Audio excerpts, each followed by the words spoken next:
దర్శకుడు పూరి జగన్నాథ్ను త్వరలో అరెస్ట్ చేసే అవకాశాలున్నాయన్న వార్తలు ఇప్పుడు ఇండస్ట్రీలో గుప్పుమన్నాయి. ఈ కేసు మొత్తం ఇప్పటివరకు పూరి చుట్టే తిరుగుతూ ఉంటాం. ఇతరులకు పంపిణీ చేశాడు అనడానికి పక్కాగా ఆధారం లభించడమే ఆయన అరెస్టుకు దారితీస్తుందని తెలుస్తోంది. ఇక పూరి స్వయంగా డ్రగ్స్ తీసుకుంటాడని అనుమానిస్తున్న సిట్ ఇప్పటికే రక్తం, వెంట్రుకలు తదితర నమూనాల్ని ఎఫ్ఎస్ఎల్కి పంపిన సంగతి తెలిసిందే.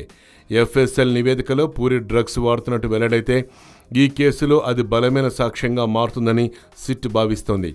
పూరి జగన్నాథ్ తెప్పించే డ్రగ్స్ను తనతో పాటు చార్మి, ఉమేద్ ఖాన్లకు ఇచ్చేవాడని సుబ్బరాజు స్వయంగా వెల్లడించాడట. దీంతో ఇక అరెస్టు తప్పదని సమాచారం. పూరి జగన్నాథ్ను విచారించిన రోజే కేసులో ముఖ్యమైన వ్యక్తి ఇతనేనని, అరెస్టు జరుగుతుందని వార్తలొచ్చాయి. అందుకు తగ్గట్టుగానే సాయంత్రం 5 గంటలకు ముగుస్తుందనుకున్న విచారణ రాత్రి 9 గంటల వరకు సాగింది. అప్పుడే పూరిని అరెస్టు చేస్తారని భావించినా ఆ రోజుకు ఆయన విడిచిపెట్టారు సిట్ అధికారులు.